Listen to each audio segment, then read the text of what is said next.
Now, Secretary of Defense Pete Hegseth and Chairman of the Joint Chiefs of Staff General Dan Caine is to hold news conference at the Pentagon with regard to U.S. military operations in Iran. Let's cut across.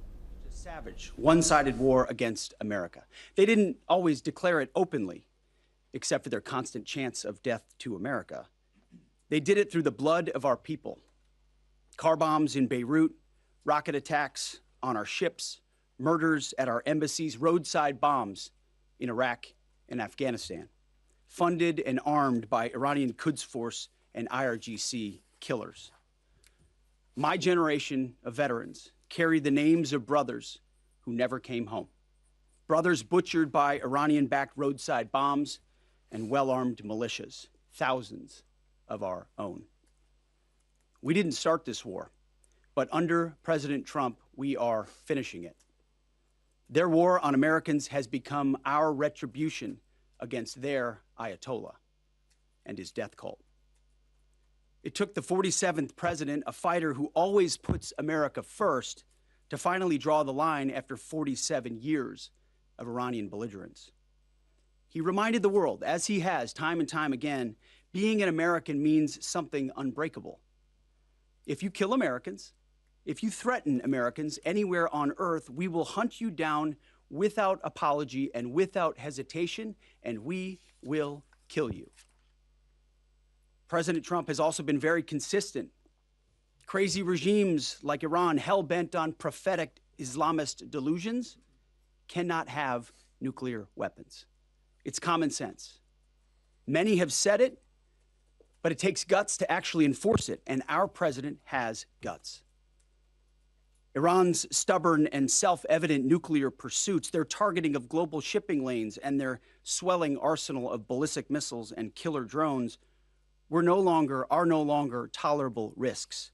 Iran was building powerful missiles and drones to create a conventional shield for their nuclear blackmail ambitions. Let me say that again. A conventional shield for their nuclear blackmail ambitions. Our bases, our people, our allies, all in their crosshairs. Iran had a conventional gun to our head as they tried to lie their way to a nuclear bomb. It almost worked under Obama and his terrible deal, but not under this president. Turns out the regime who chanted death to America and death to Israel was gifted death from America and death from Israel. This is not a so-called regime change war, but the regime sure did change, and the world is better off for it. Today, in their desperation, the enemy is unmasked. As Iranian missiles and drones rain down indiscriminately on the hotels, airports, apartments, and other civilian targets of their neighbors. Cowardly terrorist tactics from a regime that for decades has trafficked in cowardly terrorist tactics, lies, death, and destruction to this day. The Iranian leadership has built nothing except proxies and missiles and drones and deeply buried nuclear factories and facilities. Peaceful nuclear ambitions do not need to be buried underneath mountains. Last June, Operation Midnight Hammer obliterated their nuclear program to rubble. Afterward, we told them plainly, that's it, now make a deal. They arrogantly refused. We said, rebuild it, and we'll stop you again, this time far worse. Well, President Trump, Secretary Rubio, Steve Witkoff, Jared Kushner, they bent over backwards for real diplomacy, offering pathway after pathway to peace. I watched it. I was there. They tried over and over and over again earnest attempts at peace. The former regime had every chance to make a peaceful and sensible deal. But Tehran was not negotiating. They were stalling, buying time to reload their missile stockpiles and restart their nuclear ambitions. Their goal, hold us hostage, threatening to strike our forces. Well, President Trump doesn't play those games. And as Secretary Rubio said after the Maduro raid, if you don't know, now you know. President Trump puts America and Americans first. He doesn't hesitate, and neither do our troops. The mission of Operation Epic Fury is laser-focused. Destroy Iranian offensive missiles, destroy Iranian missile production, destroy their navy and other security infrastructure, and they will never have nuclear weapons. We're hitting them surgically, overwhelmingly, and unapologetically. With every passing day, our capabilities get stronger and Iran's get weaker. We set the terms of this war, from start to finish. Our ambitions are not utopian. They are realistic, scoped to our interests and the defense of our people and our allies. Speaking of people, we hope the Iranian people take advantage of this incredible opportunity. President Trump has been clear, now is your time. To Iranian security forces, choose wisely. President Trump has also been clear about your fate in either direction. To the media outlets and political left screaming endless wars, stop. This is not Iraq. This is not endless. I was there for both. Our generation knows better, and so does this president. He called the last 20 years of nation-building wars dumb, and he's right. This is the opposite. This operation is a clear, devastating, decisive mission. Destroy the missile threat, destroy the Navy, no nukes. Israel has clear missions as well, for which we are grateful. Capable partners, as we've said since the beginning, capable partners are good partners.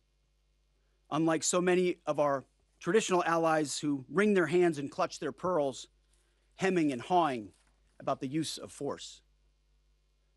America, regardless of what so-called international institutions say, is unleashing the most lethal and precise air power campaign in history. B-2s, fighters, drones, missiles, and of course, classified effects. All on our terms, with maximum authorities. No stupid rules of engagement, no nation-building quagmire, no democracy-building exercise, no politically correct wars. We fight to win, and we don't waste time or lives. As the president warned, an effort of this scope will include casualties. War is hell, and always will be. A grateful nation honors the 4 Americans we have lost thus far and those injured. The absolute best of America. May we prosecute the remainder of this operation in a manner that honors them. No apologies, no hesitation, epic fury for them and the thousands of Americans before them, taken too soon by Iranian radicals. Before I turn it over to General Caine for the operational update, let me speak straight to you, the Joint Force, our warriors on the front lines. This is your moment. This is the generational turning point America has waited for since 1979, and since the rudderless wars of hubris my generation, our generation, endured. Don't listen to the noise. Just stay focused.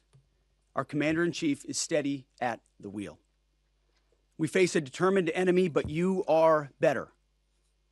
But we must prove it every single day. History doesn't care if we're tired, if we're scared, or if the fight feels big. It demands warriors who rise anyway. Peace through strength, the warrior ethos, lethality, unity of purpose, those are not slogans. They're the beating heart of what it means to wear the uniform, that uniform. You think clearly under fire, you act decisively in chaos, you uphold the Constitution, and you uphold our country without hesitation.